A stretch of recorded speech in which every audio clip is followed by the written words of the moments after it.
Kapag usapin na ang SIXG pipe welding, ito ay itinuturing na isa sa pinakamahirap na posisyon ngunit isa rin sa pinaka-in-demand na kasanayan sa welding. Ang SIXG position ay nangangailangan ng pag-weld ng isang tubo sa 45-degree angle, kung saan ang tubo ay nakakabit, at ang welder ay kailangang umikot sa paligid ng tubo. Narito ang pangkalahatang mga hakbang para sa welding sa SIXG position. Preparasyon. Siguruhing malinis at nakabevel ang tubo sa tamang anggulo para sa welding. I-fit ang mga seksyon ng tubo ng maayos. Tack welding. Tack weld ang mga seksyon ng tubo sa simula upang panatilihing nakaalim at nasa tamang lugar ang mga ito. Root pass. Simulan ang pagwi-weld ng root pass. Mahalaga ang pass na ito dahil ito ang nagbibigay ng pundasyon para sa mga sumusunod na welds.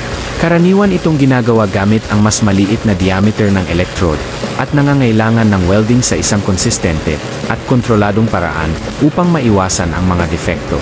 Filler passes. Pagkatapos matapos ang root pass, punuan ang groove gamit ang mga sumusunod na filler passes. Ang bawat pass ay dapat may kaunting overlap sa naunang pass upang tiyakin ang kumpletong penetration at fusion. Cover pass. Sa wakas, ilagay ang cover pass upang makumpleto ang proseso ng welding.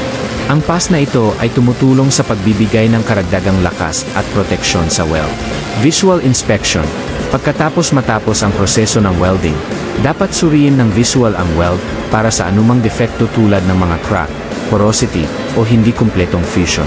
Tandaan, ang pagsasanay at pagmamaster sa 6G position ay nangangailangan ng oras at dedikasyon. Kinakailangan ang magandang koordinasyon ng mata at kamay, kontrol, at kasanayan upang makagawa ng mataas na kalidad na welds sa posisyong ito.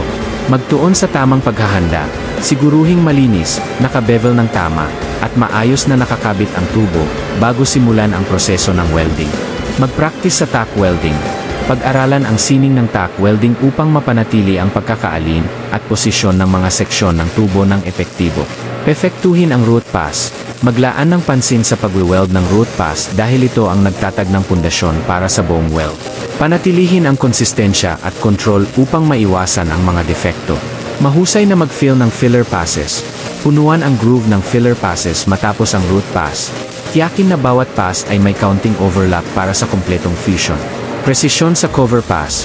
Mag-apply ng cover pass ng maingat upang magbigay ng lakas at proteksyon sa weld. Komprehensibong pagsusuri sa paningin. Pagkatapos ng welding, suriin ang weld ng visual para sa anumang defekto tulad ng mga crack, porosity, o hindi kumpletong fusion. Dedikasyon sa pagsasanay. Tandaan na ang pagmamaster sa 6G position ay nangangailangan ng oras at dedikasyon. Mag-practice ng regular upang mapabuti ang iyong kasanayan at makagawa ng mataas na kalidad na welds. Para sa mga practice sa kaligtasan sa 6G pipe welding, mahalaga na bigyang pansin ang kalagayan ng welder at ng mga nasa paligid.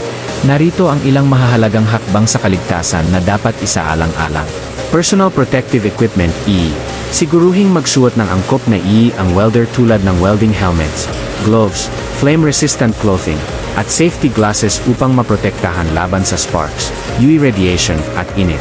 Ventilation. Magtrabaho sa mga lugar na may magandang ventilasyon o gumamit ng exhaust systems upang maiwasan ang paghinga ng mapanganib na usok at gas na nalilikha sa panahon ng welding process. Fire safety. Magkaroon ng fire extinguishers sa malapit at panatilihin ang malinis na lugar ng trabaho na walang mga flammable materials upang maiwasan ang panganib ng sunog. Electrical safety. Regular na suriin ang welding equipment para sa anumang sira sa cords o exposed wires upang maiwasan ang electrical hazards. Secure work area. Panatilihin ang lugar ng trabaho na maayos at walang kalat upang maiwasan ang panganib ng pagkakasubsob at siguruhing ligtas ang working environment. Training and supervision. Siguring sapat na train on MGA welder SA MGA 6G pipe welding techniques at safety procedures. Ang supervision ng mga experienced professionals ay makakatulong sa pagpapanatili ng ligtas na working environment. Emergency Response Plan. Magkaroon ng emergency response plan sa lugar sa kaso ng aksidente o pinsala sa panahon ng welding process. Siguruhing alam ng lahat ng manggagawa ang mga procedures na dapat sundin sa kaso ng emergency. Sa pagsunod sa mga practice sa kaligtasan na ito, Mababawasan ng mga welder ang panganib at makalikha ng ligtas na working environment habang isinasagawa ang 6G pipe welding, isang challenging ngunit hinahanap-hanap na kasanayan sa industriya ng welding. Gusto ko lang po magpasalamat sa aming napakahusay na instruktor na si Sir Richly Lanawan at sa STECH Training School sa pakikipagtulungan ng TESDA Argao at LGU sa programang Kahanas. Salamat din sa aking mga kaklase na naging inspirasyon ko sa pagpursige sa mga gawain. Sa huli, marami po akong natutunan sa pagsasanay na ito. Maraming salamat po.